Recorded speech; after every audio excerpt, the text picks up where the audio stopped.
اعوذ باللہ من الشیطان الرجیم، بسم اللہ الرحمن الرحیم۔ الحمد للہ رب العالمین، والصلاة والسلام علی سید المرسلین وخاتم النبیین، اما بعد۔ صحیح بخاری، باب کتاب احادیث الانبیاء، حدیث نمبر 3361، اردو ترجمہ۔ سورہ صافات میں جو لفظ یزفون وارد ہوا ہے اس کے معنی ہے دوڑ کر چلے۔ ہم سے اسحاق بن ابراہیم بن نصر نے بیان کیا، کہا ہم سے ابو اسامہ نے بیان کیا، ان سے ابو حیان نے، ان سے ابو زرع نے بیان کیا، اور ان سے حضرت ابو ہریرہ رضی اللہ عنہ نے بیان کیا کہ نبی کریم صلی اللہ علیہ وسلم کی خدمت میں ایک مرتبہ گوشت پیش کیا گیا تو آپ نے فرمایا کہ اللہ تعالیٰ قیامت کے دن اولین و آخرین کو ایک ہموار اور وسیع میدان میں جمع کرے گا۔ اس طرح کی پکارنے والا سب کو اپنی بات سنا سکے گا اور دیکھنے والا سب کو ایک ساتھ دیکھ سکے گا، کیونکہ یہ میدان ہموار ہوگا، زمین کی طرح گول نہ ہوگا، اور لوگوں سے سورج بالکل قریب ہو جائے گا۔ پھر آپ نے شفاعت کا ذکر کیا کہ لوگ حضرت ابراہیم علیہ السلام کی خدمت میں حاضر ہوں گے اور عرض کریں گے کہ آپ روح زمین پر اللہ کے نبی اور خلیل ہیں، ہمارے لیے اپنے رب کے حضور میں شفاعت کیجیے۔ پھر انہیں اپنے جھوٹ توریہ یاد آ جائیں گے اور کہیں گے کہ آج تو مجھے اپنی ہی فکر ہے، تم لوگ حضرت موسیٰ کے پاس جاؤ۔ ابو ہریرہ رضی اللہ عنہ کے ساتھ حضرت انس رضی اللہ عنہ نے بھی نبی کریم صلی اللہ علیہ وسلم سے اس حدیث کو روایت کیا ہے۔ حدیث نمبر 3362، اردو ترجمہ۔ مجھ سے ابو عبداللہ احمد بن سعید نے بیان کیا، ہم سے وہب بن جریر نے بیان کیا، ان سے ان کے والد جریر بن حازم نے بیان کیا، ان سے ایوب سختیانی نے، ان سے عبداللہ بن سعید بن جبیر نے، ان سے ان کے والد سعید بن جبیر نے، اور ان سے ابن عباس رضی اللہ عنہ نے کہا، نبی کریم صلی اللہ علیہ وسلم نے فرمایا، اللہ اسماعیل علیہ السلام کی والدہ حضرت ہاجرہ پر رحم کرے، اگر انہوں نے جلد نہ کی ہوتی اور زمزم کے پانی کے گرد منڈیر نہ بناتی تو آج وہ ایک بہتا ہوا چشمہ ہوتا۔ حدیث 3363، اردو ترجمہ۔ محمد بن عبداللہ انصاری نے کہا کہ ہم سے اسی طرح یہ حدیث ابن جریج نے بیان کیا، لیکن کثیر بن کثیر نے مجھے یوں بیان کیا کہ میں اور عثمان بن ابو سلیمان دونوں سعید بن جبیر کے پاس بیٹھے ہوئے تھے، اتنے میں انہوں نے کہا کہ ابن عباس رضی اللہ عنہ نے مجھ سے یہ حدیث اس طرح بیان نہیں کی، بلکہ یوں کہا کہ ابراہیم علیہ السلام اپنے بیٹے اسماعیل علیہ السلام اور ان کی والدہ حضرت ہاجرہ علیہ السلام کو لے کر مکے کی سرزمین کی طرف آئے۔ حضرت ہاجرہ علیہ السلام اسماعیل علیہ السلام کو دودھ پلاتی تھیں، ان کے ساتھ ایک پرانی مشق تھی۔ ابن عباس نے اس حدیث کو مرفوع نہیں کیا۔ حدیث نمبر 3364، اردو ترجمہ۔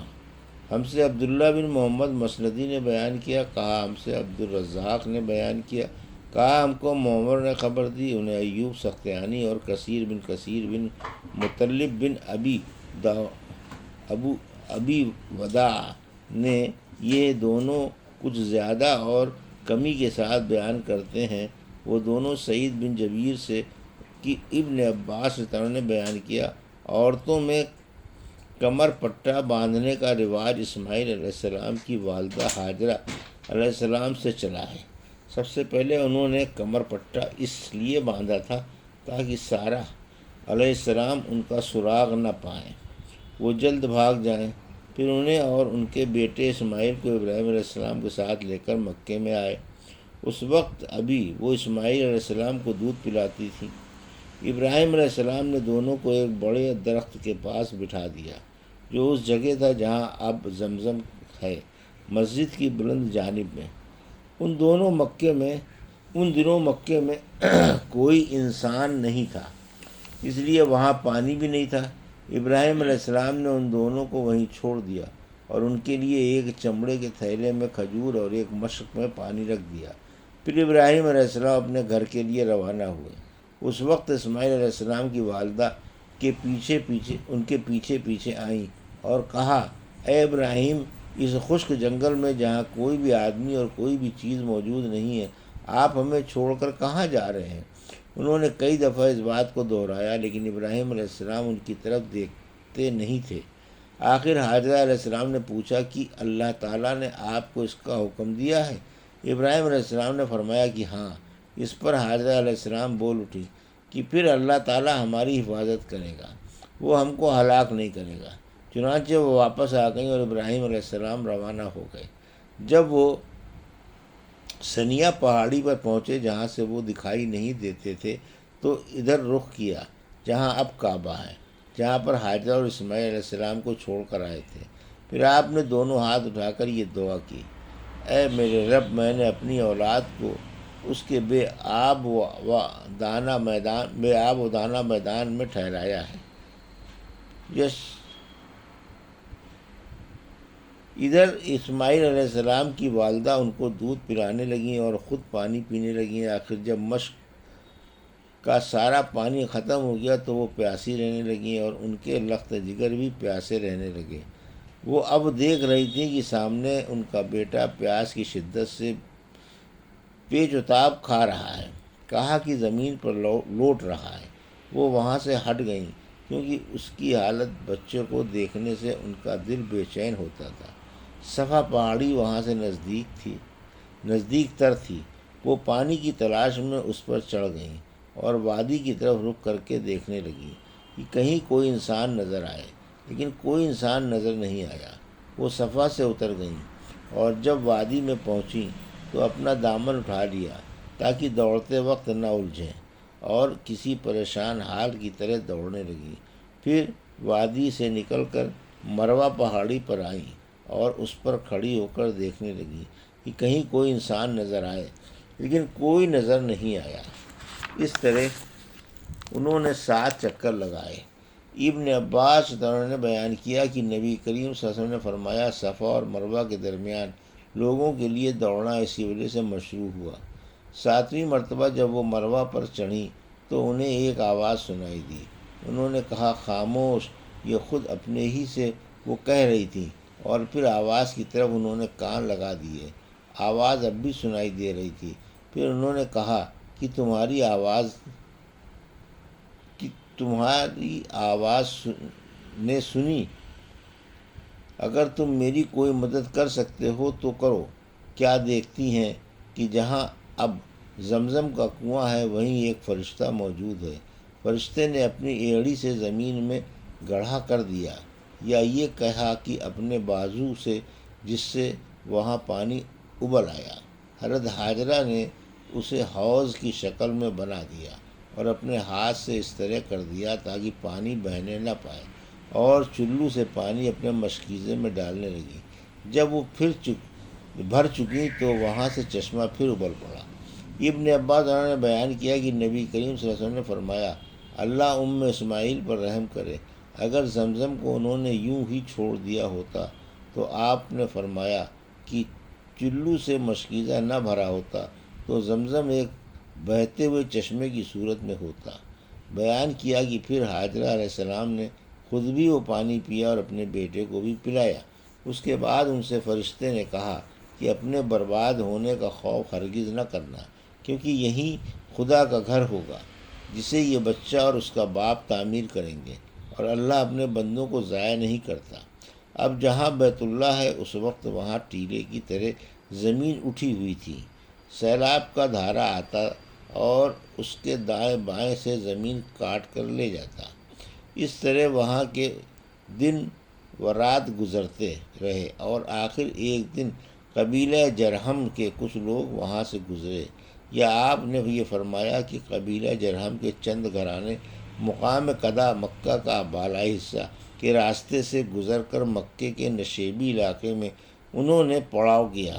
قریب ہی انہوں نے منڈلاتے ہوئے کچھ پرندے دیکھے۔ ان لوگوں نے کہا کہ یہ پرندہ پانی پر منڈلا رہا ہے، حالانکہ اس سے پہلے جب بھی ہم اس میدان میں گزرے ہیں یہاں پانی کا نام و نشان بھی نہ تھا۔ آخر انہوں نے اپنا ایک آدمی یا 2 آدمی بھیجے، وہاں انہوں نے واقعی پانی پایا، چنانچہ انہوں نے واپس آ کر پانی کی اطلاع دی۔ اب یہ سب لوگ یہاں آئے۔ راوی نے بیان کیا کہ اسماعیل علیہ السلام کی والدہ اس وقت پانی پر ہی بیٹھی ہوئی تھی۔ ان لوگوں نے کہا کہ آپ ہمیں اپنے پڑوس میں پڑاؤ ڈالنے کی اجازت دیں گی؟ حاجرہ علیہ السلام نے فرمایا کہ ہاں، لیکن اس شرط کے ساتھ کہ پانی پر تمہارا کوئی حق نہیں ہوگا۔ انہوں نے تسلیم کر لیا۔ ابن عباس نے بیان کیا کہ نبی کریم صلی اللہ علیہ وسلم نے فرمایا، اب اسماعیل کو پڑوسی مل گئے۔ انسانوں کی موجودگی ان کے لیے دل جمعی کا باعث ہوئی۔ ان لوگوں نے خود بھی یہاں قیام کیا اور اپنے قبیلے کے دوسرے لوگوں کو بھی بلوا لیا، اور وہ سب لوگ بھی یہیں آ کر ٹھہر گئے۔ اس طرح یہاں ان کے کئی گھرانے آ کر آباد ہو گئے، اور بچہ اسماعیل علیہ السلام جرہم کے بچوں میں جوان ہوا اور ان سے عربی سیکھ لی۔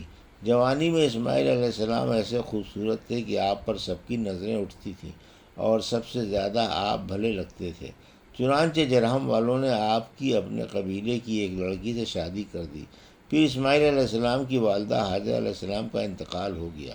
اسماعیل علیہ السلام کی شادی کے بعد ابراہیم علیہ السلام یہاں اپنے چھوڑے ہوئے خاندان کو دیکھنے آئے۔ اسماعیل علیہ السلام گھر پر نہیں تھے، اس لیے آپ نے ان کو دیکھنے آئے۔ اسماعیل علیہ السلام گھر پر نہیں تھے، اس لیے آپ نے ان کی بیوی سے اسماعیل علیہ السلام کے متعلق پوچھا۔ انہوں نے بتایا کہ روزی کی تلاش میں کہیں گئے ہیں۔ پھر آپ نے ان سے ان کی معاش وغیرہ کے متعلق پوچھا تو انہوں نے کہا کہ حالت اچھی نہیں ہے، بڑی تنگی سے گزر اوقات ہوتی ہے۔ اس طرح انہوں نے شکایت کی۔ ابراہیم علیہ السلام نے فرمایا کہ جب تمہارا شوہر آئے تو ان سے میرا سلام کہنا، اور یہ بھی کہنا کہ وہ اپنے دروازے کی چوکھٹ بدل ڈالیں۔ پھر جب اسماعیل علیہ السلام واپس تشریف لائے تو جیسے انہوں نے کچھ انسیت سی محسوس کی اور دریافت فرمایا کیا کوئی صاحب یہاں آئے تھے؟ ان کی بیوی نے بتایا کہ ہاں، ایک بزرگ اس کی شکل کے یہاں آئے تھے اور آپ کے بارے میں پوچھ رہے تھے۔ میں نے انہیں بتایا کہ آپ باہر گئے ہوئے ہیں۔ پھر انہوں نے پوچھا کہ تمہاری گزر اوقات کا کیا حال ہے؟